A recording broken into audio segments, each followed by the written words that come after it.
Look, are we live? It says there we are live. So welcome everyone to the Fishing with G show. I'm super excited about this, as I always am, because I've got a good friend of mine coming onto the show to chat fishing. It is a miserable night out there. It is pouring down with rain. I don't know what it's like in your part of the country or part of the world, but here it's mild.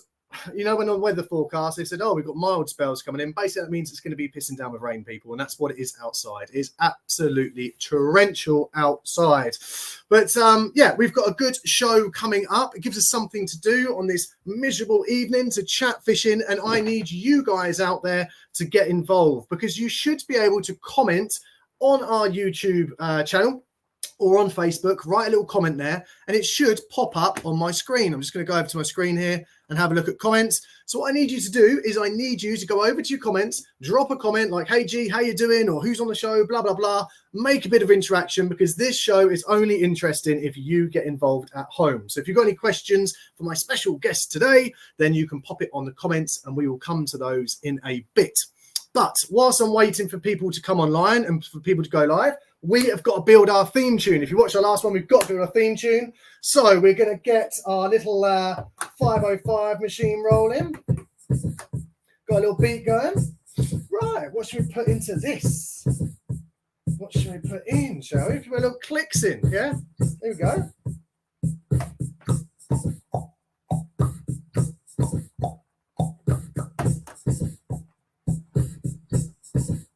There we are. We've got some clicks coming in.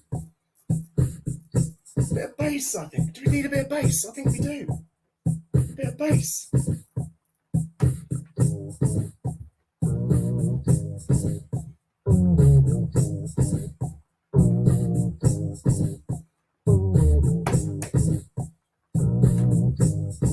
There we are. How many people we got watching? 6 people watching. Yes. Let's see if we get a whole 2 hands full. Let's see if we get 10 of you on here. Right, we need some lyrics going on here, don't we? Who knows? Who remembers those Fishing with G lyrics? Here we go.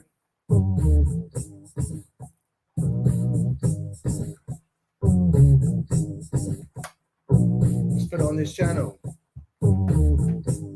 It's Fishing with G. Come fish with me. If you like what you see, subscribe. It's Fishing with G. Come fish with me. If you like what you see, subscribe. It's Fishing with G. There we are. If you like what you see. Right. We've got some music going. I've got my coffee. This is actually decaf coffee because I'm still off the caffeine. I know you might find that hard to believe because I still bounce around like a lunatic, but I am off the caffeine.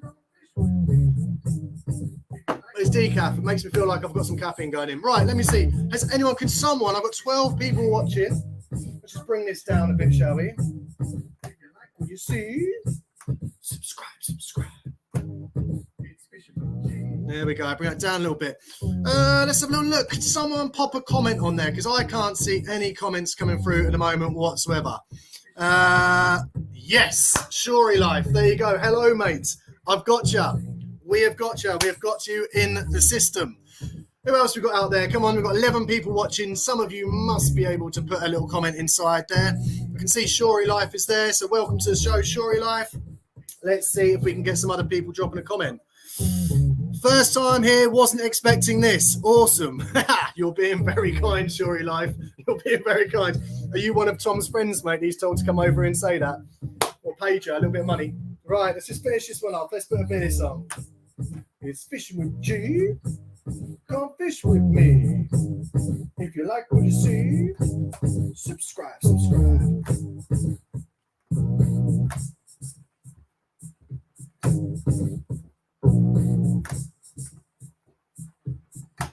Right, that is enough of that nonsense. Like I've mentioned on the other shows, this is my little 505 Boss machine. I'm not a musician, people, but I just like playing around with it. 2024 is a year that I'm trying to learn new things.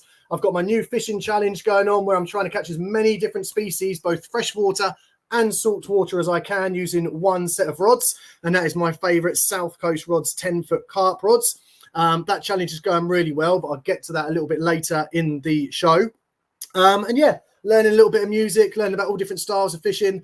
Just fancy. I was just getting a bit old and boring, to be honest. So I thought, right, order this online and have a little go at doing some music. But that is enough of that nonsense. I do enjoy it. Thanks for humouring me out there, people. But it is now time for me to... Oh, let me see if I can get my little banners up. Did it work? Yes. There we go. Right. It's now time to introduce the special guest to the show. A drum roll, please. We have got... See if this works. Please work. Are you there, Tom? Yes. Hello, Nick. How you doing? Do you know what? I'm always so pleased when someone actually comes onto the show because I hate technology. So just to have you on this screen, Tom, is absolutely awesome.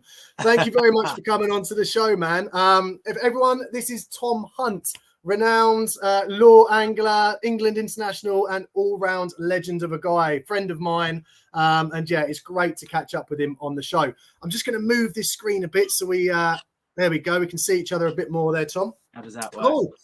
Right, what have you been up to, Tom, recently? Because I was just explaining to the guys, it's pouring down with rain here. Have you had any fishing that you've been doing recently?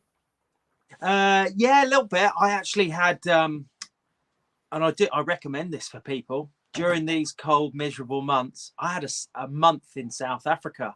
We went on basically a family holiday, and I put the rods away. I took a travel rod. And I kind of thought, bit of wishful thinking, maybe I'll just find a little spot. Took a handful of lures. And actually, when I was out there, it was actually nice. Just do some family stuff, leave the rods alone. And it was good. And I came back kind of mid-Jan and I kind of hungry for it again, you know. So instead of just constantly, you know, because we just try. And sometimes a few blanks in a row kind of does your head in. So, yeah, some warm weather. And, yeah, now I'm back hungry for it. And it's pike fishing for me at the moment. I've had some good fishing on some little syndicate venues. The rivers, mate, you know what the rivers are like at the moment. They're absolutely just out of sorts. You might get 1 or 2 days, and then it's gone again. We've just got tons of rain outside at the moment. So, but yeah, I love my pike fishing at this time of year. I think they're the most agreeable. So. Yeah, cool. I think you hit the nail on the head, and it's something that I've covered in a few of the other shows. But like having that balance between family time and fishing is really, really important for me. You know, I can't advocate it enough. That I see so many times people burning themselves out with fishing or sort of like putting fishing before their family. And I think that just taking that time out, we used to have it, didn't we, with the close season? I don't know if, you're probably, I think you're about the same sort of age as me that I remember that close season when I was a kid, and that was a time to put the gear away, to clean it all, to get excited, to get that buzz back, and then to get out there. And obviously you've still got the close season on the rivers, but you can go and get your fix now fishing on the fresh waters or reservoirs, that sort of thing. So I think that, it's important to have that mix, to have that balance, I think. And I wouldn't mind a month in South Africa. That sounds wicked, Tom, to be honest with you. It was dreamy, mate. Fully recommend it. Amazing country. I actually went over to South Africa with the England team. We had the World Championships over there. And we got to fish like carp fish on some of the dams, or one of the dams, the Bloemhof Dam, I think it was. But as a country, it is unreal. You know, it's insane. There's nothing quite like it, is there, South Africa? I just describe it as wild. The oceans, you know, the countryside, it's got that wild element to it that's just it's magic. And the people are super friendly. There are a few sort of dangerous areas around there, and you've got to keep, you know, have a little bit of streetwise sort of like thinking about yourself. But most of the tourist areas are absolutely fine, and mate, the bang for the buck out there is incredible as well. It is indeed. What means you can have a month, you know? 2 weeks anywhere else, you can have a month in South Africa. Exactly. That is true. And you know, like with your fishing, it's one of those things that takes you all around the world, doesn't it? It's, you know, fishing is that wonderful thing that there's always another adventure to go on. Like, have you had any, I know you, just for the people out there that don't know, Tom is a England international, aren't you, Tom? So you know, just tell us a little bit about some of the interesting places that you've actually gone to go and take your rods to. South Africa, you couldn't take the rods to. That was a family trip. But give us some scenarios of some interesting places that you've gone fishing around the world.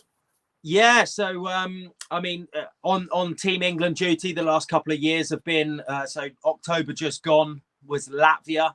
Amazing. I've never been to Latvia before. Probably, if it wasn't for fishing, wouldn't have had any reason to go to Latvia. And incredible experience, incredible country.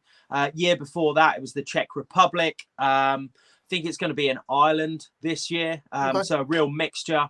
But I've done, you know, I've had a real interesting, I'm just, you know, probably like a lot of the viewers out there. I've always said there's too many fishing experiences and not enough lifetime. You can't fit all in one lifetime. I've done big game fishing, Cape Verde for marlin. Yeah, like tuna fishing, bluefin tuna, like bit of all sorts, everything from a little bit of fly fishing. I used to enjoy a bit of trout reservoir fly fishing when I lived down in the southwest. Yeah, like predator fishing's my thing now. But there's always a challenge out there. Right? That's what it's endless. It's an endless pursuit, this sport. It's absolutely awesome. It is indeed. And as you just touched on something there that I was going to come to on sort of a future question. I don't have any questions written down, Tom. I'm not that type of person. We just basically come on here and have a chat. Do you know what I mean? I'm dreading the day. One day I'm going to have someone come on this show and we're just going to sit here in silence and have nothing to talk about. But I don't have to worry about that with you. But I doubt it. I know that like when we met at Redmire Pool, didn't we? The famous Redmire Pool. I was trying to think the year. It must have been like 2015, I think, something like that. Back it was a few moons ago now, wasn't it? It was, but doesn't it feel it's still? We've been saying since then, we've got to get out and we've got to go fishing together, and we still haven't managed to put that in, which is why I'm loving these live streams because it gives me an excuse to get together with my mates online. And even though we're not casting a lure or doing some carp fishing or something, we can still have a good catch up on the, you know, on the TV, on the computer screens. But when we met at Redmire, you weren't lure fishing. You had your carp rods out on the bottom there, ledgering. Yeah. And I remember speaking to you at the time, and I believe it was in a sort of period of your fishing career where I'm pretty sure I remember you saying to me, because you were asking me about my England sort of campaign that I just started on the England team. Yeah. And you were saying like, that's what I want to aspire to. I want to get to international level.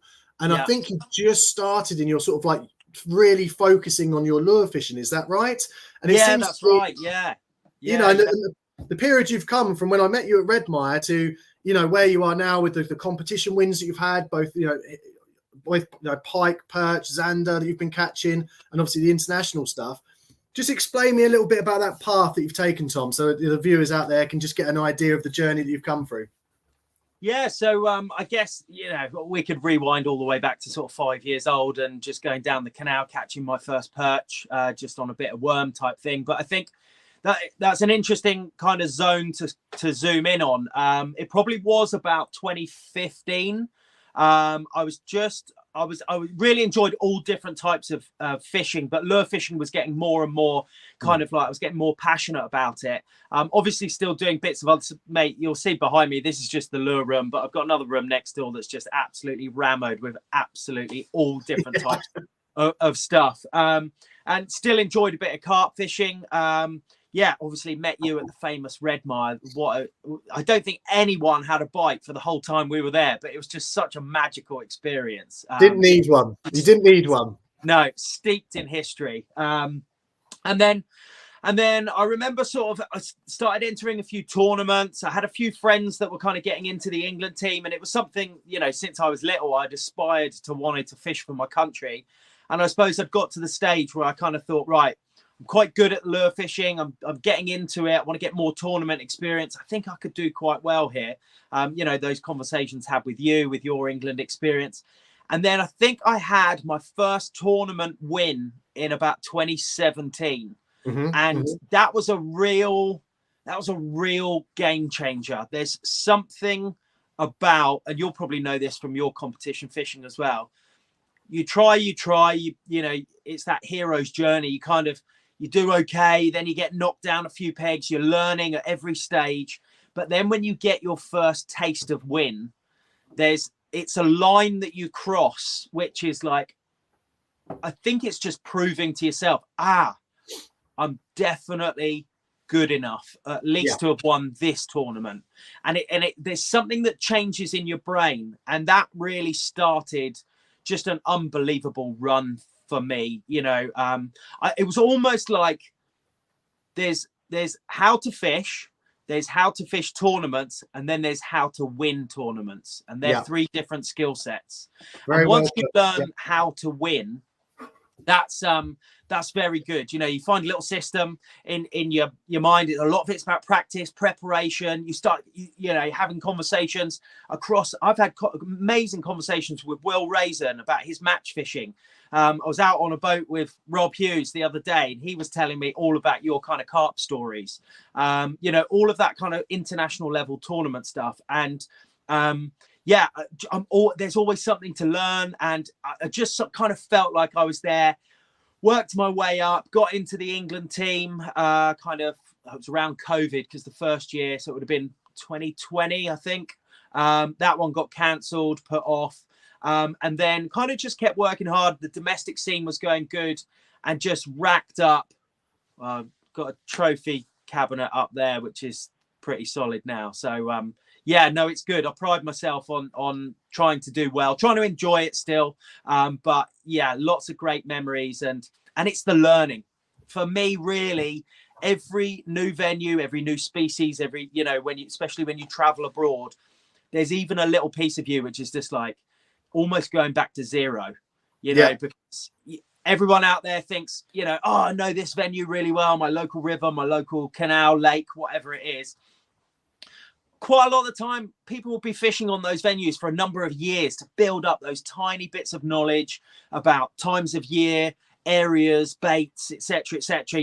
All of those learning bits. They've picked up stories from other people. They've tried stuff. It didn't go well. They got some success. Try replicating that on a place you've never seen before. You might have had one practice on. That is like, that puts you through the mill. On the domestic scene in the UK, pretty comfortable with a lot of the venues, got a really, really good record of wins and podiums. Now we're learning the international scene, which is next level up. And it's, I've got to be humble, because we're on a journey. We're middling at the moment, but there's a lot to be learned on that international scene. But we're definitely going to get there. Definitely. You've hit some real good topics there, because like you're saying, like, you've got to really go back to, there's those three differences, isn't there? There's going fishing, there's catching fish, and then there's winning, or compete. You can go and compete, but then the winning, there's that little switch that you need to, it just switches on, and you're like, yes, I've got that little extra couple of % now. Yeah. I've got that belief. I've got that confidence that it can come good for me at the times of the day that I think, or the times of the competition, I think it will come good for me.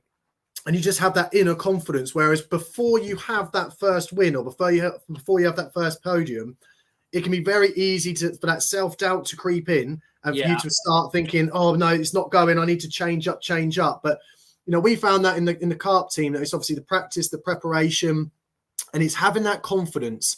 And it's not arrogance, because those two things come quite close together, arrogance and confidence. You need to be confident in what you're doing, but not arrogant to not learn from the other people that you say, like, it might be an old boy that's fished there since he was 5 years old, but he knows that, this bait, or this, at this time of year, there's a stream that comes into this end of the lake and it brings cold water in, or something like that. The knowledge that he's got, you've got to be open-minded to be able to take that into your fishing and actually learn from those people as well, rather than just turning up and being like, well, I've won this, won that. I know this is the best bait, or this is the best lure. And I've caught Zander. It's really interesting. And I did through the Angling Trust work that I do, I had a live stream. I can't remember what they called it now, but it was basically a live stream. But Matt Godfrey was there from Guru, one of the England international match anglers.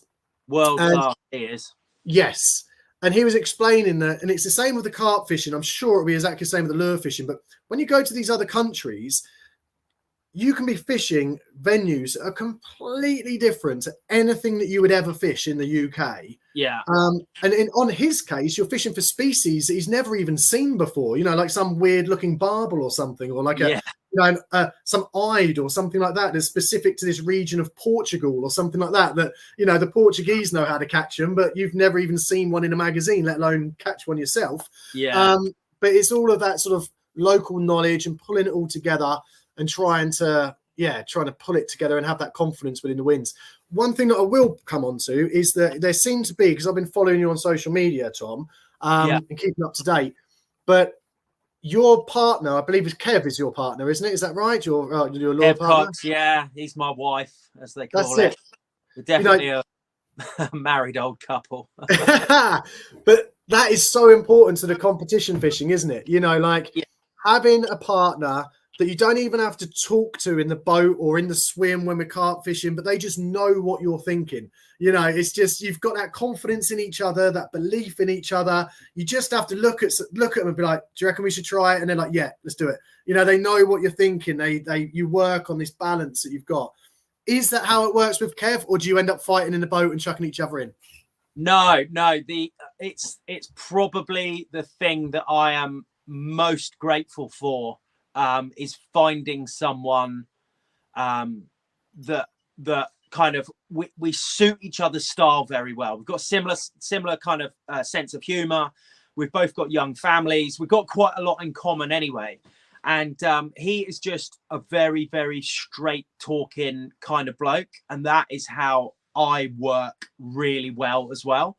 You know, we don't like messing about. We don't like, you know, getting involved in whispers or you know, rumors or he said, she said, this, that, and the other. We're super focused and we just like to get on with the job. And when you find someone like that, it's absolutely invaluable. And I have no doubt that, you know, the long list of wins that we've had together is I probably bring the best out in him and he brings out the best in me. And we've seen it before in a lot of other, because most of our lure fishing is done in pairs on the boat. And you see it all the time, especially when things get tough.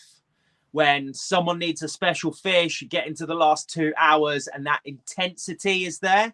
And they probably really want to win, but obviously, like, you know, the pot starts boiling, the pressure starts building, and you can see it. If you don't have that trust in each other, it boils over. It's it's a misplaced comment here, someone taking it the wrong way there. It's a disagreement, whatever, and all of that stuff just puts you out of the game, you know, because you're fighting the rest of the world and all the other teams, and then you're fighting in your own boat. There's no way you can win like that.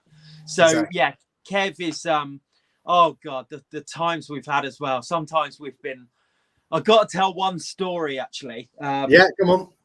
Because we're known for our boat fishing. We're in the international boat fishing team, but occasionally one of us will spot that there's a bank fish, might be a canal, river or whatever, and we love our competition fishing. It's in pairs, so I'll sign us up and I'll message him and say, mate, I've signed us up for this canal company. He says, oh Christ alive, I bloody hate canals, because a lot of it is small fish and little lures, and he likes power fishing for big fish. And anyway, we went along to this competition. It was on the Grand Union, and you need 4 zander and 4 perch. The perch, again, you can go to, there's a long stretch that you can go to and you're allowed to drive. And had a bit of an inkling that one of the lock pounds was broken, so there wasn't any boat traffic there, and the water had gone a little bit clearer. And the Midlands canals can be really chocolate muddy, which is great for the zander, but no good for the perch. And I knew this one area was going to be a little bit clearer, and I fancied it for the perch. So we raced up there to start with. And mate, we're walking along the bank, we're having a chat, we're having a good laugh. We're always more relaxed we are, the better we fish. And we started catching a few perch, and we started catching like the ones that are the right size for that venue. And we started thinking, this is good first half. Fantastic start. And we had a good perch card. We probably caught a dozen or more perch, but you needed 4. And the 4 that we had were like quite decent ones. And we reserved the afternoon for this zander fishing. So we went back up to the chocolate coloured end, which has got a bit of history for some good zander. And in my mind, I'm thinking, I'm looking at the app because there's live scores and you know like where you're at. And I'm looking at our numbers and I'm thinking we've got the best perch card, like 4 small to medium zander. And I think we've got this nailed. We start fishing for a while. Mate, we couldn't catch a zander to save our life. And gets to the last hour. And I said to Kev, mate, if it's going to happen, now's the time. Get to that afternoon period. It's in the winter. Sun just starts going down. And Kev said to me, come on then, I'm going to give him some. And he pulls out a bait, right, that would be pretty big on the reservoirs when we're fishing for double figure zander, right? And I'm there on 2-inch baits, 2.5-inch baits. And I'm just thinking, if we nick 4 zander, and you can put 3 or 4 together in absolutely no time when they start feeding, we just nick 3 or 4 zander, I think we've got this in the bag. And he was like, no, we're going to win this in style. And I was just thinking, this is just no one does that, Kev. Like, I fish canals quite a lot. He just turns out and he puts this huge bait on. Mate, within 5 minutes, we've got like a decent zander on. And I looked at him and I thought, no one's put a bait on that big on this canal for 10 years. Yeah, yeah. He's caught one on it. And this is where you have to trust each other, because I'm thinking, a little bit smaller bait, let's just get a few. And he went for it. And I just had to go, you do you, mate. You've pulled enough out in the past. I've pulled out enough in the past. We trust each other. Let's go for it. And mate, then he caught another one. And then we look on the score and we think we've had a couple of half decent ones. We think one more half decent one. And I think we've won it. And mate, there was about 10 minutes left of this competition. And Kev hooks this zander and the water visibility is like an inch. I just see this huge swirl. Can't see. So I'm getting the net ready. And he's like, and I looked at him and he was like, proper one. And I'm like, what does proper one mean for a canal? Like, canal, normally they're 1, 2, 3, 4 pound is a proper one. And he's like, proper one. And it's like nodding around. Mate, it popped up. I tried to net it. Didn't fit in the net first time. And I was like, oh my God. Anyway, eventually he pulls this fish up. We get it in the net. And it's like over 10 pounds. Wow. They come out once every few years. There might be one that's double figures that comes out the canal. Yeah. And fuck me, he'd done it in a competition. It put us straight to the top of the leaderboard. And we won. And it was one of those scenarios when I don't know anyone at that tournament that would have done that in a month of Sundays, but he just had that confidence. Like, he just knew what he was doing. He was really certain about it and just said, come on, let's just give him some big baits. And they really respond. That's what they wanted. They just couldn't resist it. They were just like, I'm on a canal. I don't see these baits like this. I've got to come and have a go, you know? Yeah, exactly. And it was just one of those moments when I was just like, you know, like you said, every day is a learning day. Every day is a learning day. We then went back the next year and tried to replicate it. And it was horrendous because we were trying to fish this year's comp like last year's comp. Yeah. And it was terrible. We went just with big baits thinking, yeah, we're going to smash it up again. And it didn't work that time, you know? So, but yeah, it was one of those days that just goes in the back of your memory. Like, never discount something as much as you think you know about carp, pike, zander, whatever, and how to attack them on a certain venue. Yeah. It's sometimes just doing anything a little bit different can be absolutely magic. Yeah, nice. And I think there's 2 things I want to pick up on in that conversation. Like, that's an epic story, and it's that trust as well, isn't it? You know, like, some people have just ended up throwing their toys out the pram, being like, what the hell are you doing? Like, don't, you know, like, I brought you along, you know, like, find your own way home type thing. But you got to have that trust. But I'm aware that there's a lot of people that are probably watching this or that will watch it that are carp anglers, that are course anglers, that maybe, and you're talking about your scorecards with your fish. Can you just explain quickly, are all of the competitions the same rulings, or does each competition have different rules? Like, what does a lure fishing competition look like, Tom? Yeah, so there's it's what we call the format. So the format for one competition might be what we call total length, which is, it's always done on measurement. And I think the reason it's done on measurement is because we can put the fish, like, so with lure fishing, you're not drawing a peg. You're not in a specific spot for the whole day. And because of that, obviously with match fishing or whatever, you're in a section, or like you're in your section for carp fishing. You use the same set of scales to weigh all of the people. So there's a fairness about it. When we're on a boat or even a bank, arguably, we might be anywhere in sort of a 3-mile stretch. So I can't carry a set of scales and weigh it, because how the hell does the organizer know I zeroed it properly? Stretching the scales. Exactly. There's just no way to standardize it other than measurement. So we have measure mats that are calibrated, often tournament ones. And it's done on length. So there's a board at the end. You put your fish nose right up to it. You can squeeze the tail, and it's done on the total length. So let's, for example, say we're on a total length competition, and there might be pike, perch, and zander and chub, for example, if we're going to fish a river. Our job in a total length comp is to work out what is the best strategy going to be. Am I going to be best off trying to catch 50, 20 centimeter perch to get my total length, because they're all added up? Or am I going to try and catch 6 or 7 pike? Will that get a bigger length? Or will I do something mixed? Like that type of stuff. And then other formats are what's called a fixed format. So it might be, so that one I just explained was like 4 perch and 4 zander. So you can catch 10 perch or 15 perch, however many perch you want. Your biggest 4 are going to count, and then your biggest 4 zander. Yeah, and then, a full card is another term you might come across. That's obviously when on a fixed format, you've got your 4 perch and your 4 zander. You've then got a full card. So yeah, there's a few different ways to do it, but it's normally done on length. It's a lot of it's kind of inspired from European kind of background.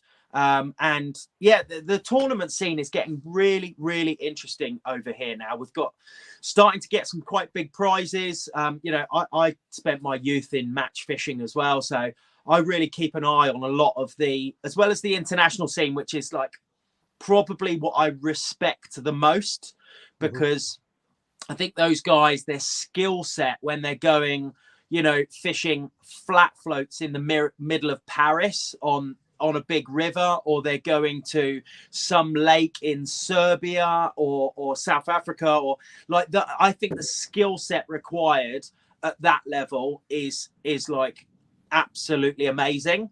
But I know in the match fishing world, a lot of people are very focused on the big money finals, all of your Maver Match This and your Fisher Manias and all that type of stuff. And yeah, it's like I try and take a bit of inspiration from kind of both of those. But we're starting to get to a stage now where we've got tournaments, certainly in Holland. There's a lot of big waters in Holland, where there's prizes that you can win sort of north of 40 grand's worth of. It's normally boats and engines and stuff like that.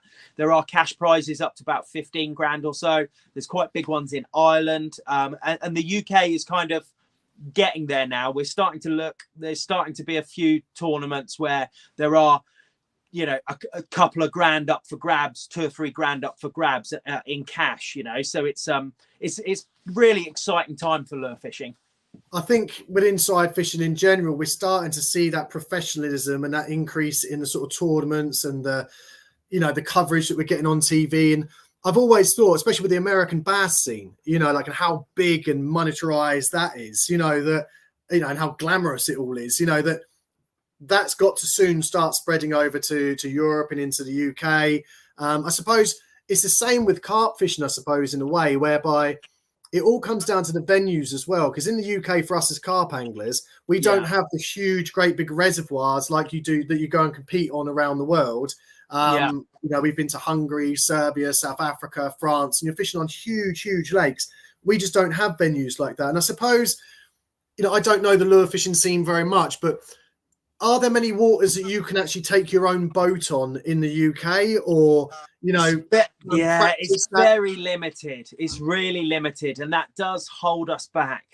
However, I think, like yourself, when you get the bit between your teeth and you're on the international scene, for me, it's like you either find a way or you find excuses, and I'm not the type of guy to find excuses. I could say, we can't compete on the international scene because all the other countries have got more boat experience and places they can take their boats. Mate, I've got probably the best part of 18 grand's worth of boats sat there, and I use it once or twice a year at the moment. But I'm getting to the stage now where, I've got a young family. I've got a 6-month-old. I've got a nearly 3-year-old. It's kind of a tricky time for me with the family as well. But I think once my youngest is, in the next couple of years, and he's out of that kind of, baby stage. It's really just more international fishing. You just have to, if you want to compete at that level, you just have to find a way. So yeah, like there's bits over in Ireland, there's bits in Holland. It's actually probably quicker for me to get to Holland from Harwich to the Hook of Holland than it is to get to Ireland.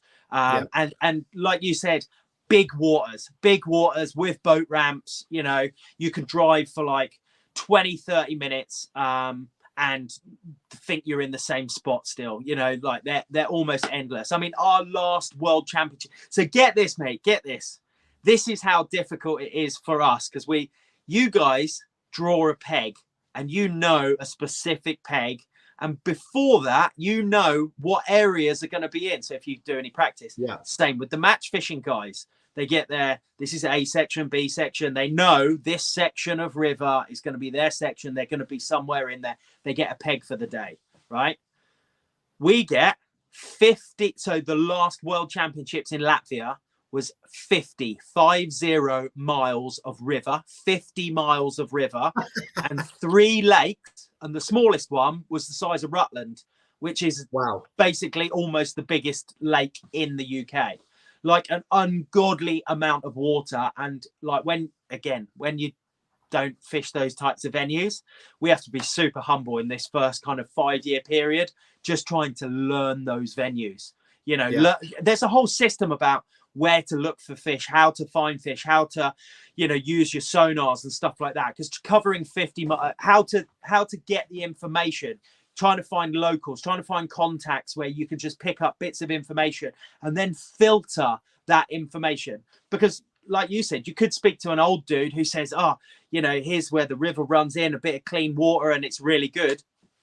Or the same, we know plenty of old guys who might be sending you on an absolute goose chase, not for want of bad will, but maybe because they just don't think in as much depth as we do, and they think they know something, and you try and pick up on it, and actually that was a bit of a bum steer, you know. So it's a very, very tough kind of challenge, but the bigger the challenge, the more I love it, you know.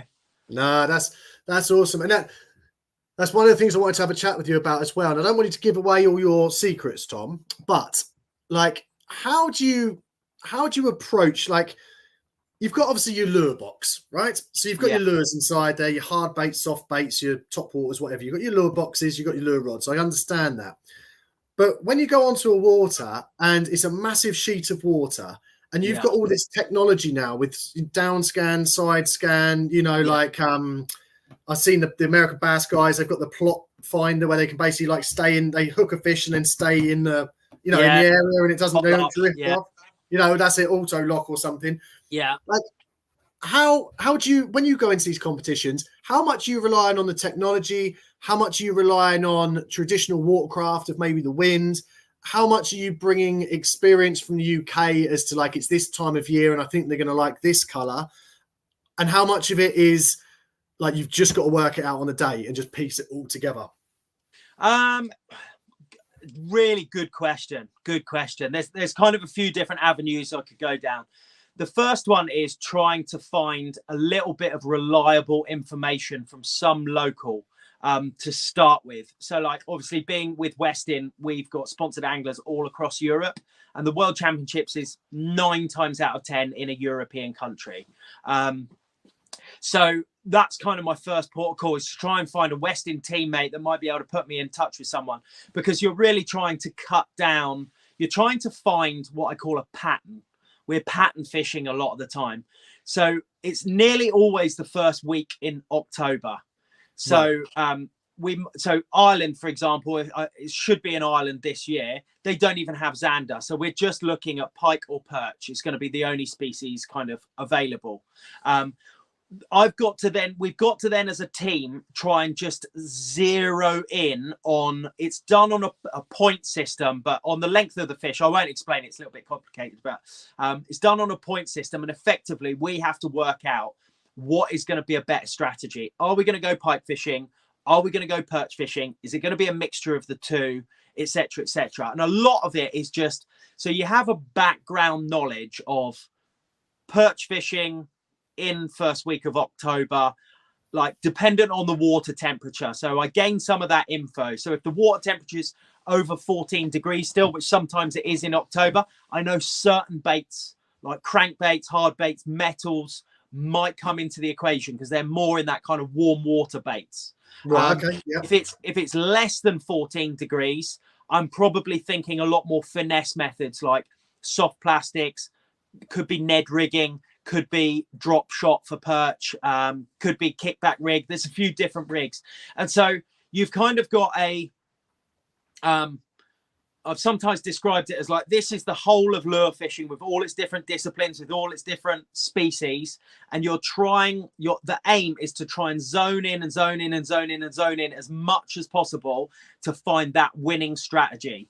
And you always find out afterwards because you'll speak. Do you know what I mean? And so, like, for example, for you, I could ask you the same question. I spoke to Rob and he was telling me this year it was about zig rigs, and it was about trying to get them up over that deep water shelf. He was telling me things about some of the guys going up ladders to try and land the fish, like finding certain depths of water. You know, when you find a key, like that can be like what you want to hang on to. That's the bit of information, and it's bloody difficult because there's a lot of different species, a lot of different methods. So this year, for example, just gone, we went out 3 weeks before to Latvia to do a practice. We got a guide. We only had a few days over there. And basically the guide showed us a lot of places. But it connects, the river that we were fishing connects to the Baltic Sea. And because through that autumnal transition, when it comes into the winter, get a lot of those fish in the Baltic Sea, perch, zander, pike, because it's salty, it's saline, but not super salty. They come back into the river system to basically, it's warmer, it's more protected in that kind of city river system. But he basically said, once they start coming in, they come in huge waves, and one spot can be absolutely mega, and they might be there for 40, 24, 36, 48 hours. And then you might turn up the following day completely devoid of fish, and they might be 3 kilometers up the river because they're transitioning, they're moving through. They like certain areas where they'll stop, and they'll stop there for a couple of days, and then they'll keep moving. So we were like, got zero experience of that with UK fishing, so that's new. The lake system, we went over to the lakes, started catching a few perch. We were catching them on chatterbaits, which is like a bladed jig. It's quite what I'd call a power fishing method. It's quite aggressive, catching some good numbers of perch. We go back out there for the official practice 3 weeks later, completely changed, changed, you know. And so we're going back to the drawing board thinking, holy shit, the World Championship starts in 2 days. And we feel like we're starting all over again, you know, because that transition like changes. The fish move, the methods move, the water temperature moves. Like, so in the end, this year, we actually, our initial plan went so badly, and a lot of the other teams spent way more time on the water than us. Kev and I, even though we hadn't practiced much for pike, we said, it's what we know. We're going to stay shallow. The water's still warm, but like we've got to go pike fishing because the perch fishing had completely died on us. And we went pike fishing. And then by the end of the World Championships, it's 3 days. Kev and I, you know, finished with the second biggest pike of the whole World Championships. And we finished on a day that was absolutely crazy in terms of weather. Like, I'm talking 3 to 5 foot waves, and the boat had a foot of water in the bottom. Oh my God, it was absolutely insane. And funnily enough, like my camera on here isn't the best still, and it's because my phone was so wet, everything was completely waterlogged. It still hasn't recovered properly.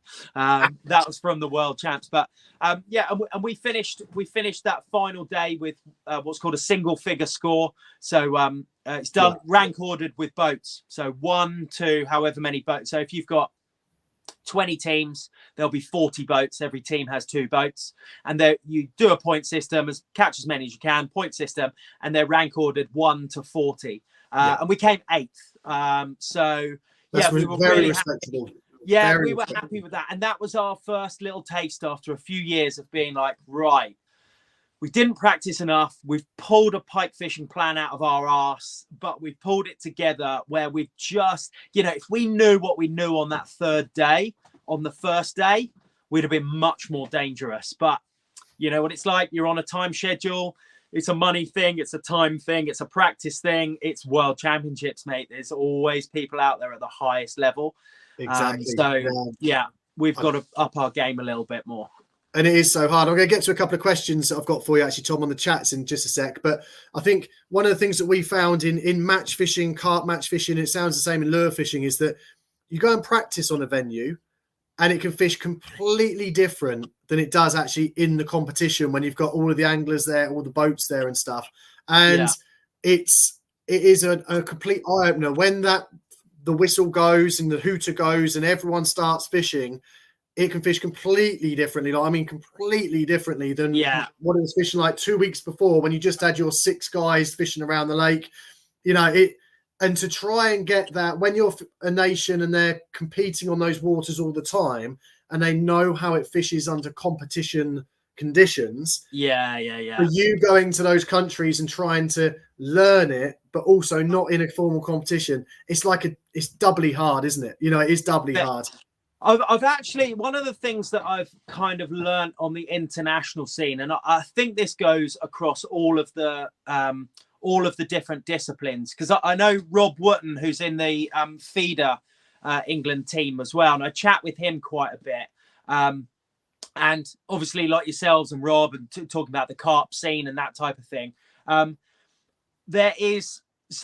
working as a team is absolutely critical, trying to pull as much knowledge as possible.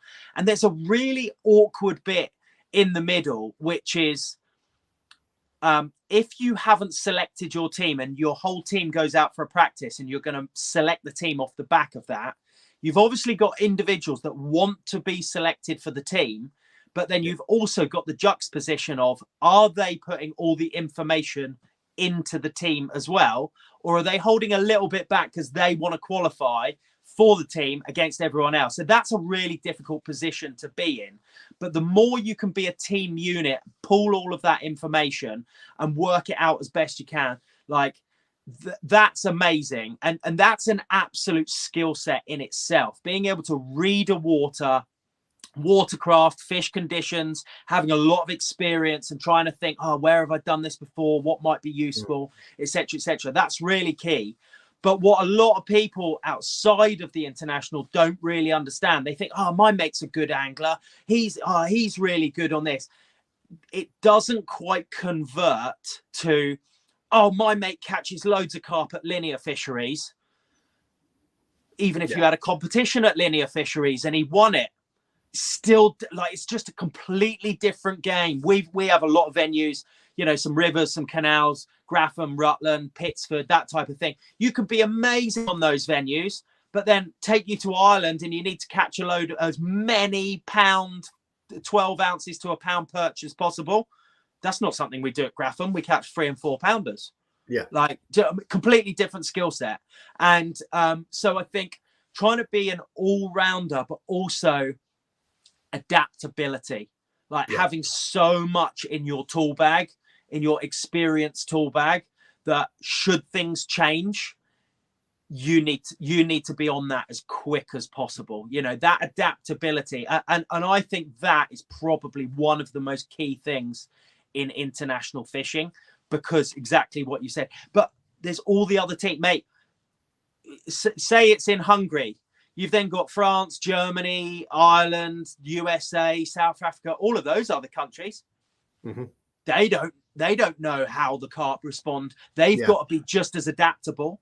So it's like, if you can be the most adaptable and best of the rest, you'll be right up there as well. What a skill set that is. And I only think that comes from having a lot of different experiences, a lot of different, like we said, we met on Redmire, and then might be marlin fishing next year, might be salmon. I've done a bit of salmon fishing. All of that adds to your angling brain.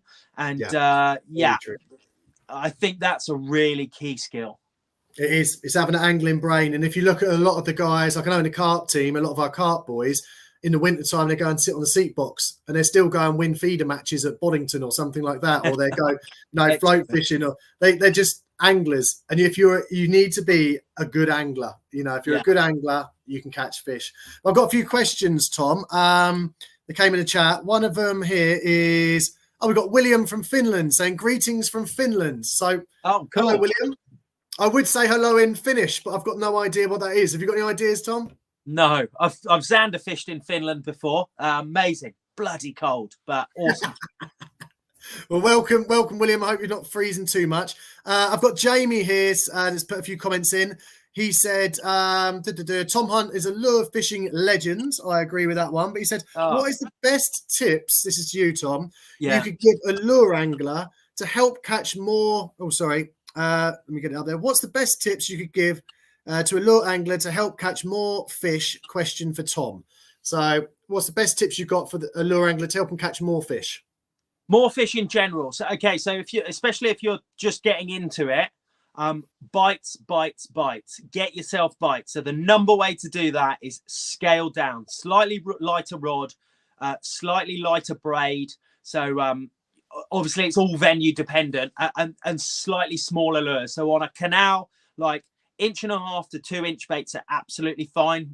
And it doesn't look like much, but once you're up to 2.5 and 3 inch baits, like I said, Kev was fishing 4 and 5 inch baits that day, but even up to 2.5 inch baits, your bite rate is going to go down massively just because the fish in there are generally a little bit smaller. So fish 2 inches on a canal, sort of 3 inches on a river, and just fish for bites. And then you can't learn if you're not catching.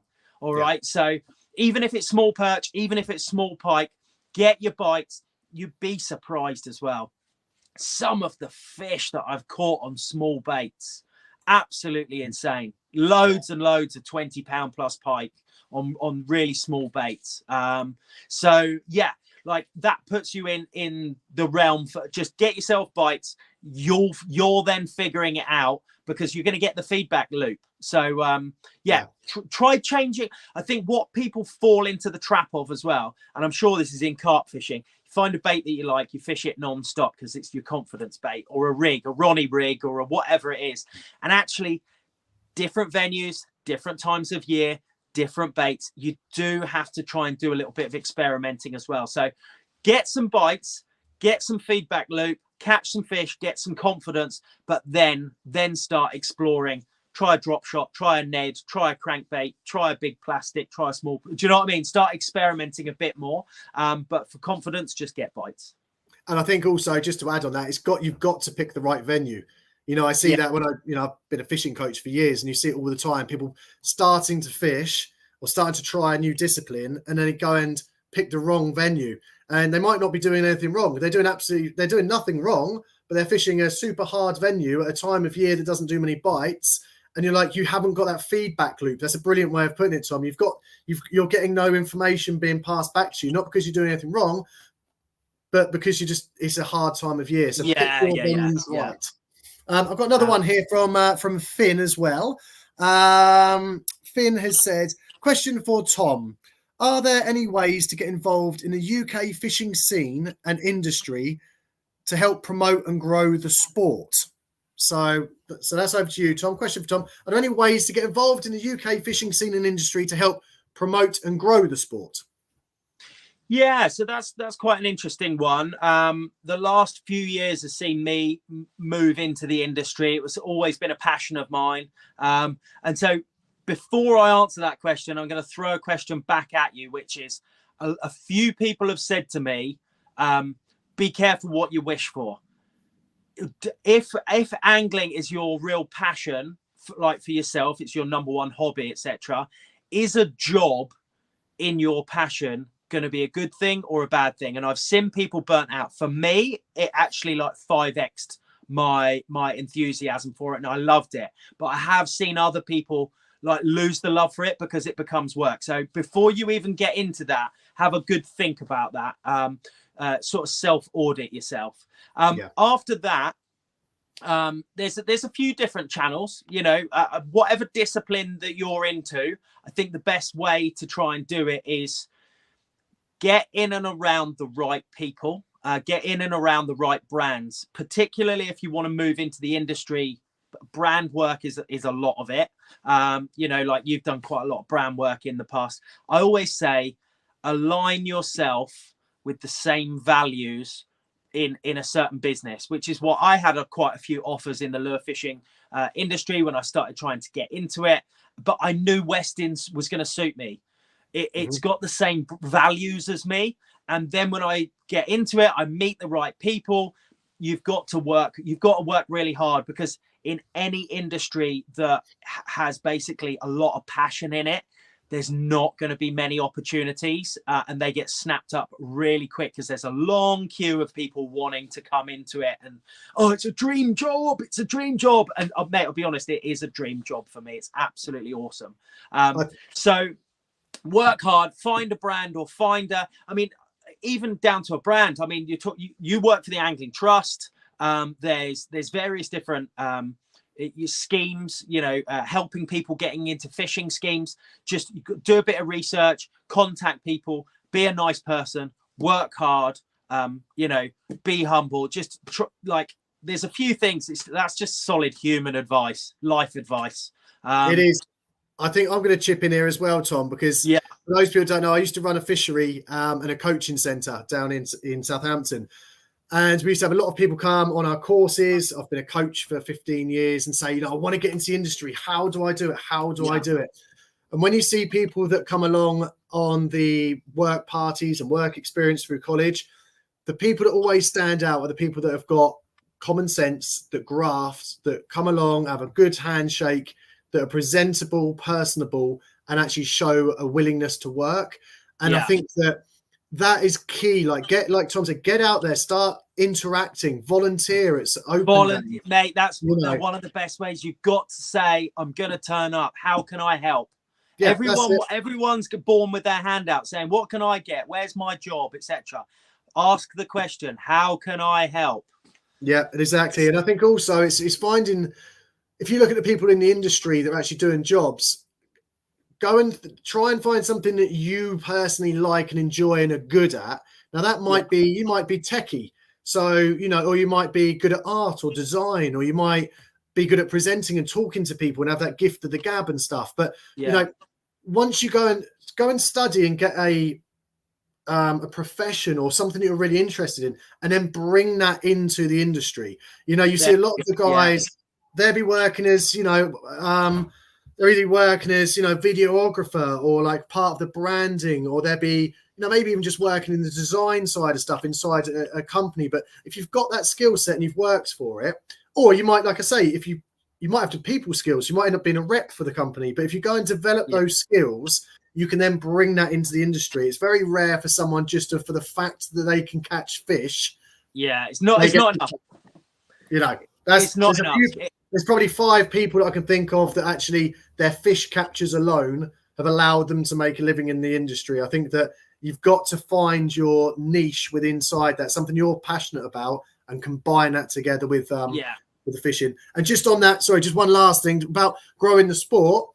I do work for the Angling Trust, and I'm their development officer, which means my job is to actually help get more people fishing and increase participation. So if you want to volunteer, if you want to help out the next generation of anglers, get in touch with your Angling Trust development officer and just have a chat with them. You might become a fishing coach. Drop him a message. What's that? Drop me a message. If you're in the Southeast, drop me a message. Or one of my colleagues. But honestly, you can do your coaching qualifications. You can get out there, do some volunteering. And we're there as the Angling Trust to help network you and put you together. And that is an excellent way of meeting people in the industry and just taking those steps towards, a career in it. But that's cool. Listen, I'm going to move on, Tom, because there have been some excellent questions, and there's been some really good, I've learned a lot, and it's been wonderful having a chat with you. But I do have a few sort of more structured things. So here we go. Yes. Love that, Tom. Love it. Right. Back of the net, sponsored by South Coast Rods, who are our friends at South Coast Rods, who produce top-end carp fishing rods. They sponsor this one here, and it's called Back of the Net. So, Tom, what I'd like you to do is I would like you to think of one capture that when it went in the net, it gave you that like, oh my God, yes, you know, that just absolute pure emotion and passion. Yeah. The one fish. I know we've all, as an angler, there's been loads of times, but there's got to have been one. What is your back of the net tell, Tom? This one is going to be, it's always going to be a tournament for me because, and everything's so heightened in a tournament situation that, like very, very vivid memories of this. So the WPC, it's done on a venue called Grapham, and you need perch, pike, and zander. And what we'd learned was it's not mega numbers of pike in Grapham. And because it's a 2-day competition, a lot of them tend to get caught on the first day. So we went out and we knew that we had to try and catch a big pike in that first day, really in that first morning. And we went out, we tried a little area, we moved about 100 yards up, and a boat dropped in behind us, roughly on the same line, and they caught a really decent one. And we were like, oh no, we've missed our chance. Anyway, we carried on, and we were just at a stage where we thought, oh, right, are we going to give up on the pike? Because we've got to start putting something on the card. And I said to Kev, I said, mate, just give me, I've just got a feeling, just give me a few more minutes in this area.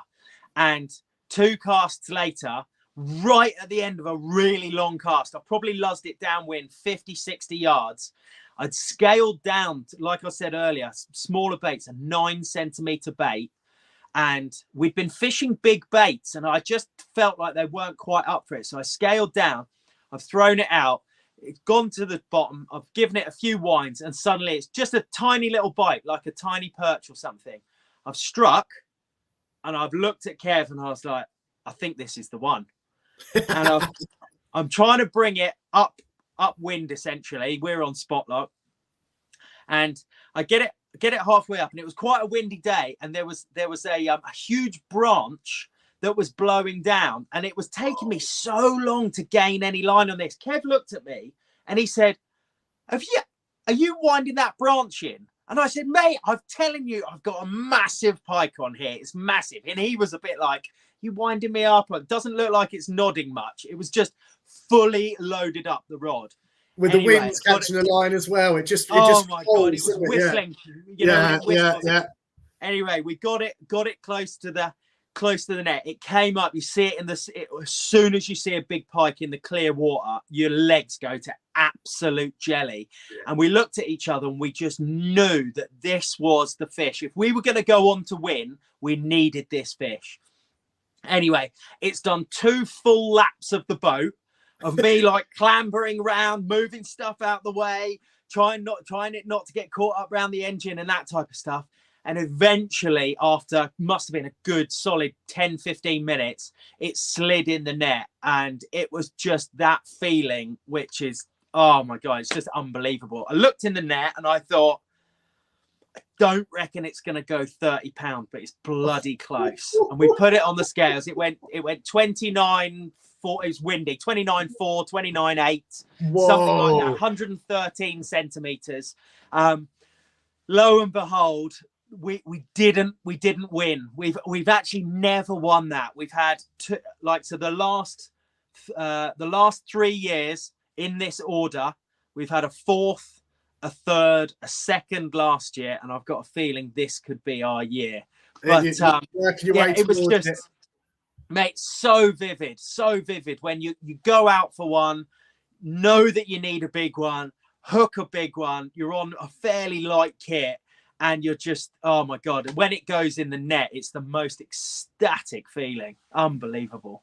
I could actually sort of like picture it and feel like I'm in the boat with you there. You know, the wind blowing, the boat rocking, and then just 2 guys in the boat, just like, I am attached to an absolute monster. And, you know, a 29-pound pike, that's a huge pike. That's an absolute, that's a crock and a half, that is. So, yeah. Oh, that's brilliant. Well, thank you for sharing that one. Right, I've got another bit here. Let's see if I can get this to work. Yes. Right.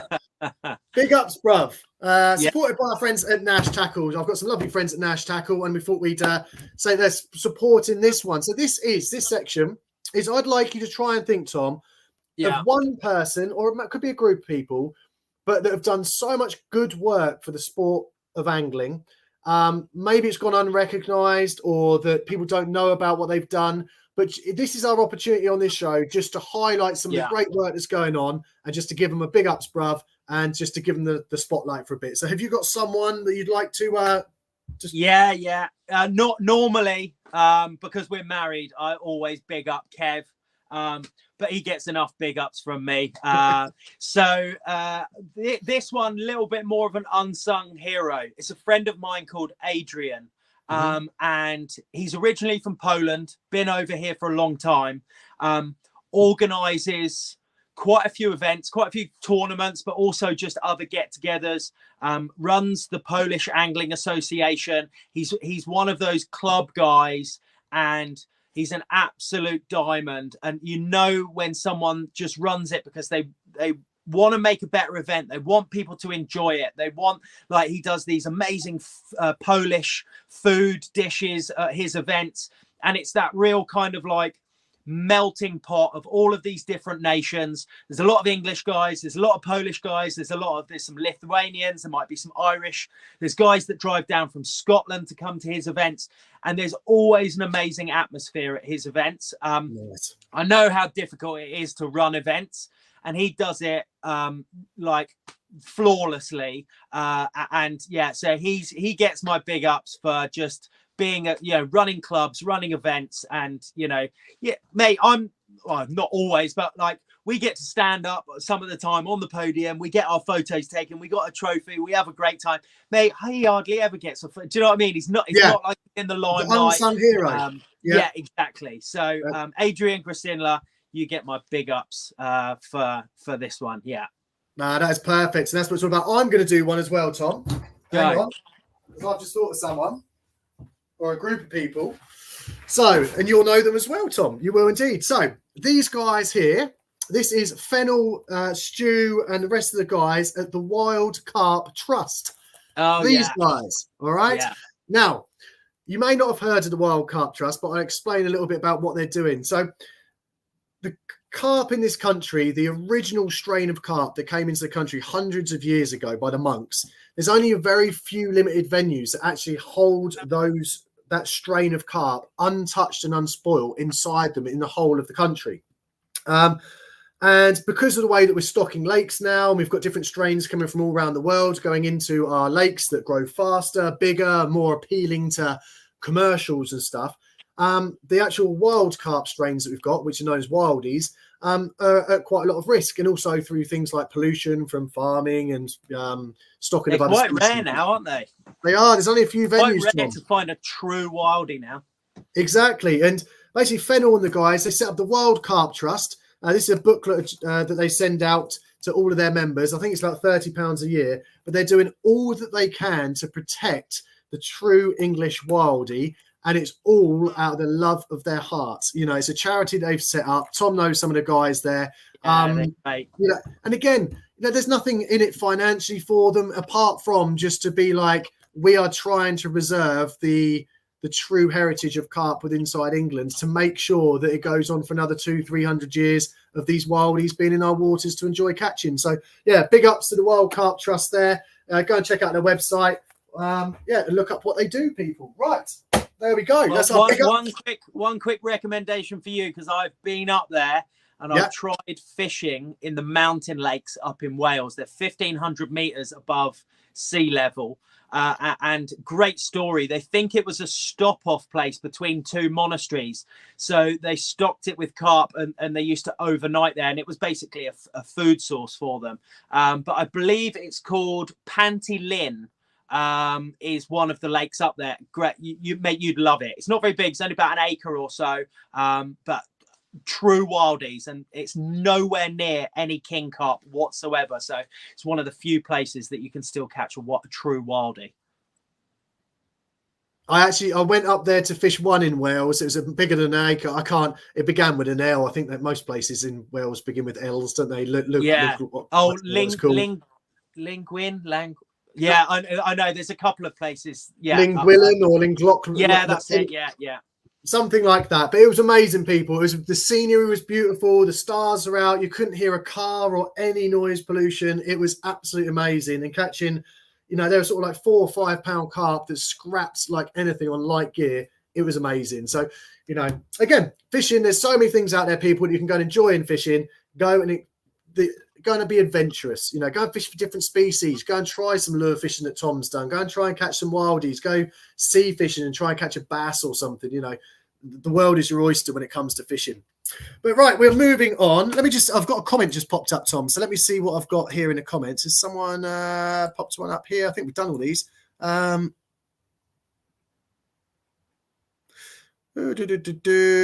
so I've got questions to Tom. Can you tell us more about new bits of terminal tackle from Western for 2024? We don't want to go into the whole range, Tom, but has Western got a new launch that they're doing at the moment? So one quite cool thing, actually, I've got some here. God, it was like I planted that question. I'm in my tackle room, so there's a few bits. We've got a new jig head range coming out. Don't know if you can see that. Which is offset ones, Ned fishing ones.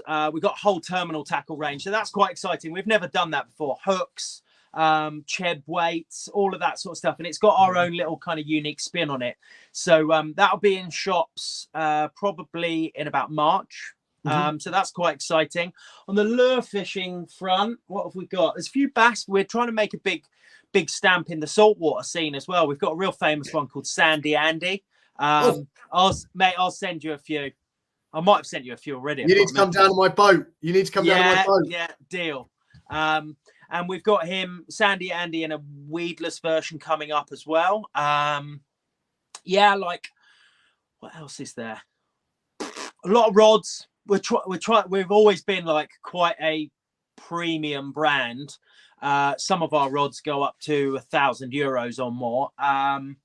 And we've actually brought like a sort of an affordable range out called W2. They're about 70 to 90 quid. Trying to hit that price point. That's really good, just to get people on board with the brand at a bit of an earlier stage in their lure fishing kind of journey. So that's really good. Mate, this is what's great. I'm fortunate to do like bit of product design, product testing. We had baitcaster reels come out this year. Spent the last couple of years testing those. I'm very like I said, dream job, mate, dream job. So yeah, and I'm sure you guys are at quite a few of the shows as well. And I always say it's a great way to go and meet with you, meet with the team, go to the shows, see the new products. You know, I remember, I think it was at the big one a few years ago. I think there was a tank there or something, or you were next to the tank. You know, go up to the shows, people. This year's going to be better than ever. The lure fishing stage has got bigger again. More brands, more kit of all brands. So, like, if you're out there, like, I think this is what's really cool about the big one now. It used to be a number of years ago. It used to be a bit like, oh, it's just all carp. And actually, it's coming back now. The lure fishing's adds a bit of diversity to it. There's a few of these match brands, especially the new ones like Nitro and Guru and some of the cool ones like that. You know, they're adding a lot more flavor. And so we're all anglers. So if you're a die-hard carp angler, I'm telling you, come for a walk around the lure area. We've got a massive lure tank. We've got TVs playing. There's underwater cameras going on. There's talks going on. Like, absolutely every bit of coloured plastic, rubber that you can think of. It's going to be about 500 rods on display. It's mega. So come and say hi. Yeah, nice. And I can't echo that enough. I was a carp angler through and through. You know, you guys out there know that I've been carp fishing for most of my life, but I'm now getting more and more into all different disciplines of fishing. And it is wonderful, you know, like I'm learning about saltwater bass fishing, you know, and about tides and about moon phases for the bass and where they come into at certain times of the year and all the sea species. And it's just an eye-opener. There's always something to learn in fishing. There's always to get out there and experience it. And you know what? You might not be very good at it to start with, but it doesn't matter, because fishing's all about enjoyment, not about how good you are or great you are. Just go and enjoy it and do something new. And also, if you don't enjoy Too much fishing, not enough life. Well, also, if you don't enjoy it, don't do it. Because I bought some multipliers, right? You know, on the old beach casters. Yeah. Because I thought that it looked really cool doing one of those pendulum casts with a multiplier. Yeah. So I bought multipliers. I sold multipliers. I then saw people down the beach pendulum casting again. I thought, no, I've got to master this. I bought multipliers again. And you know what? If anyone wants to buy some multipliers, I've got 2 lovely multipliers for sale. Because I don't enjoy it. I just tangles, bird nests. You can keep them. You can keep them. But yeah, do what you enjoy, but don't go multiplier fishing. Right, next up, last little question I've got for you, Tom, before we get into a bit of fun at the end of the show. Every day is a school day. So for this one, what we ask our guests is to think of one time, and you've mentioned one, hopefully you've got another one for us, that something that you just wrote it off. You're like, that's never going to work. Maybe someone else was doing it, and it just schooled you. You're just like, actually, you know what? That works, and it's just blown my mind. Have you got something that you like every day is a school day with inside fishing? I have, yeah. So there's actually 2, but I'll keep them brief. The first one was... Oh, are you back? Oh, sorry. Am I here? You're back. Yes. Oh, good. Sorry, dropped out there for a sec. I was just saying I've actually got 2, but I'll keep them brief. So the first one was so a little bit of a technical feature here. Hard baits, so crankbaits. Old school people might know them as plugs. A hard plastic bait. They're often known as warm water baits, but there's situations, again, I tried them, like I said to you, 14 degrees is my magic number, and as soon as it starts creeping down below that, they get less effective. But that's because, so I learned this, that's because the water's going down. Right. When the water bottoms out, sometimes in the middle of December, 3.5 degrees, 4 degrees, it's absolutely frigid cold. But you get those warm spells come through, like, and when I say warm, I mean like a warm front. It's like 9 degrees and there's a little bit of a southwesterly wind blowing. But even though it's only 3.5 or 4 degrees, the water's going back up again really slowly. But that's when crankbaits start coming out again. And I have had some days which have been absolutely unbelievable, and it's totally out of character. It's a bit like if you were to say to me something like carp, so a match angler might say, in the summertime, pellet waggler, because they're all up in the water and they're feeding a lot. Or you might say, when the water's warm, they swim around and I catch them on zigs. Think of the complete opposite of when you would use a pellet waggler or a zig. And I discovered a little way, and it's very, very limited window, and it's got to be just the right conditions, but it turns into the best bait again. But it's the opposite time that you would ever use them. So that was an amazing time for learning for me. And the other one was fishing a tournament that we'd qualified for. It was called the Lure Pro series. There was 5 different ones on. And the top 3 in each of the 5 qualifiers went into the final. So you knew it was a really good level of competition. Everyone had earned their spot in the final. And I went and practiced. We'd had tons of rain. It was on like a canal sort of system. And it was like 1 inch visibility at best. And we found a little way to catch the pike. We had to try and use these little creature blades. Black was a fantastic color, but the fishing was crazy difficult. And we ended up catching a few. We came 3rd in the end. And the guys that won it were drop shotting pintail clear lures, which is the complete opposite of how. If someone said to me, 0 visibility, they can't use their eyes. So you've got to give them vibrations, right? We were trying to fish baits, craw baits with double flapping claws, that type of thing. Pintail, no vibrations. See-through baits, can't see it. And somehow those fish can still find it in 0 visibility. And that was the first time I thought, holy cow. You know, you get presented with a set of conditions that you just naturally go, it's going to be like this. It's going to be like that. It's going to be like this. And sometimes the complete opposite works. And that was an absolute eye-opener for me. But it just makes it so an overarching rule for me now is you can learn as much as you can. You can think you know as much as you can. And that learning will apply for a large part of your fishing. But there is always still a complete opposite that can be the winner that day. You know, so every day is a school day. Every day is a school day, isn't it? So no, that's brilliant. I love that. And it's I think it's really interesting getting people to think about those little like learnings that they've had and be like, you know what, actually, yeah, that was a school day because I learned something then, and it was completely out of the norm, and it's it was a complete school day.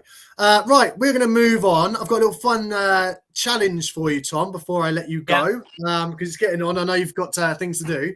But what I always like to do is I always like to let my guests, because I know it's extremely important to us as anglers out there, to just give a shout out to their sponsors or to people that support them with inside the trade. So this is your time, Tom, just to give a thanks out or to thank your sponsors, to name your sponsors. So over to you, Tom. So Westin, I obviously work for them now, but I was before working for them. I was a long sponsor. So big ups to Westin, the best lure brand, in my opinion, on the scene at the moment. And Hummingbird and Minn Kota as well for my electronics. Get a lot of support from them. For the World Championships as well, we get support from Navionics, which is all of the mapping systems. And because that's a global company, that massively helps as well. So big shout out to Navionics for our maps. You know, that they've basically got a lot of different waters mapped all across the whole world. So when we go to Latvia, they'll give us a little SD card that we can plug in, and 9 times out of 10, the venue that we're on has contour lines, depths, all of that sort of stuff. So that's fantastic. Mega thank you. And everyone in the England team gets a big shout out. I don't know if it's me or you, Tom, but I'm losing you a little bit. Oh, should be. Am I back?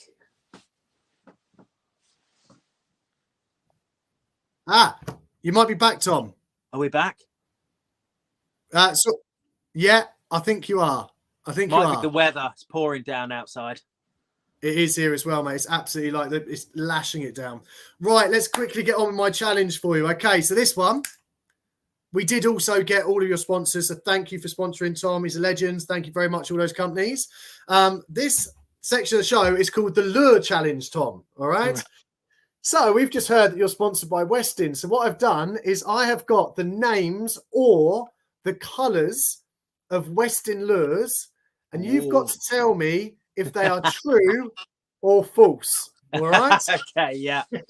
Right, okay. I should be pretty good at this. You should be. You should be. I don't want to get you sacked, mate. I don't hope your boss is, Right, okay. So the first one is Bulldog. No. There is a lure on the market called a Bulldog, but it's not a Westin lure. But it's not a Westin lure, no? No. Right, okay. Okay. The next one. Did you have that down as a Westin lure? I did. No, it's not. No, the Bulldog is a very famous lure. It's a massive pike lure. I think it was actually a musky lure from America originally, the Bulldog. We've got one called a Bull Tease. There you go. I'm having a little... Details matter. It does matter. Hang on a minute, because I was trying to... Go on, search for it. The Bulldog lure should be a musky lure from America. I don't know who makes it. Westin's website, Tom. Westin's website. It's a Westin put and take hard lure. Oh my God. You know what? Right. Two things. It's only just come out, and that's for mucky trout fishing. Oh God. Yes. I got you. Oh no, you did. Yeah, fair one. Yeah. Right, the next one. I'm not gonna make it easy for you. The next one we have got Twister. Oh, have you chosen these all out of the put and take range? Because they're new, and I'm not interested in that. We don't have a market for it. True or false? Oh, Christ, I've got a feeling that might be in the put and take range as well. I'll say true. It's false. I made that one up.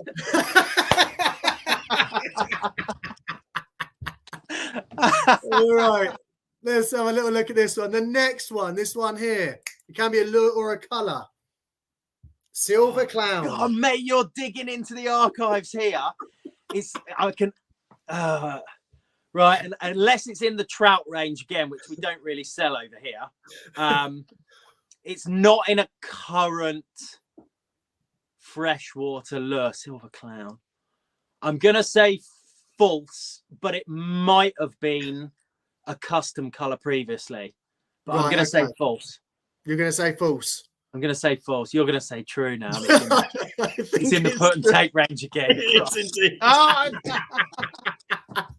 not for 3. It's one of the colours of one of the spinny trouty things. But yeah. Mate, this is an absolute stitch up. I know. When I thought of this one, I was like, this is genius. This is going to be brilliant. Right. Next one is baby bite. Oh, 100%. I've caught millions of perch on the baby bite. Yeah. You're there, Tom. You're there. Yeah, it's right. one of our crank do baits, you know what? I can't remember if this is true. Right. I have to the bling perch. 100%. The baby bite in bling perch is probably one of my favorites. Yeah. There you go. Bling perch. Yeah. So anyone that knows me, anyone that follows my YouTube channel, I am banging on about bling perch non-stop. Absolutely. In fact, I'm going to have to, let me see if I've got one. You got a bling perch there, yeah? There's one. Yeah. I've just got visions of like gold. This is a very, very cool color, this bait. This here is a bling perch. Oh, so he's got quite a dark back and it's the orange belly. Like, that's bling perch for you. So that's lure porn right there, Tom, eh? mega color bling perch. Sitting in your shed looking at lure porn, just be like, oh, look at the belly on that. It's brilliant. Right, next one. Frozen? Are you frozen now? The weather's awful.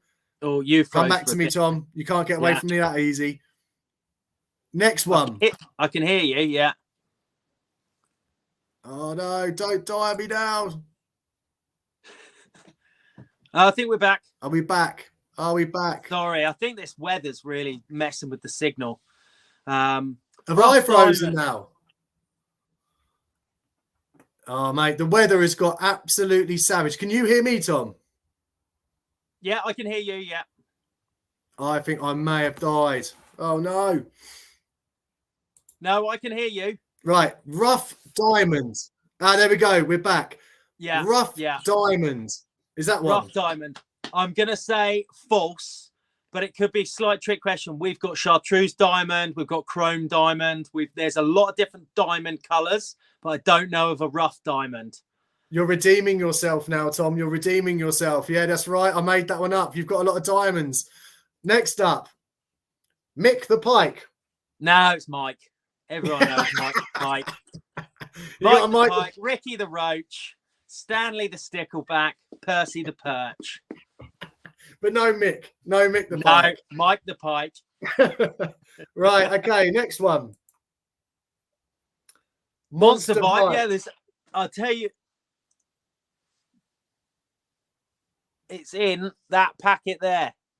There you go. One of your favourites, yeah? Monster Vibe. Yeah, spinnerbait. Big spinnerbait. Very good. Very good in Scandinavian countries. They catch massive pike on them. Wicked. Right, last one.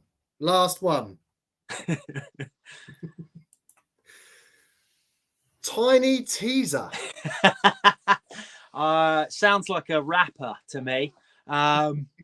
Again, unless it's in that trout range, I'm going to say false. You are right, Tom. It is actually false. It's actually the name of a female toy. Oh. The old tiny teaser coming out. So there you go. But no, Tom, the signal's awful. I apologise at home if the signal's been bad for you, but hopefully you've enjoyed having Tom on the show. I've loved this, Tom. It's been really good catching up with you. Thank you so much for coming on. Follow Tom on his YouTube channel. What's your YouTube channel called, Tom? Thom Hunt Fishing. Not sure. Type in Thom Hunt with an H, THOM, Thom Hunt Fishing, and I'll pop up, I'm sure. He's gone. Oh. Tom, you've gone. Your signal's gone. We've lost you, mate. Oh, sorry. I think I've gone as well. Am I back? Guys, the signal's awful. Thank you very much, Tom. What I'm going to do is take Tom off the stage. Thank you so much for coming on, Tom.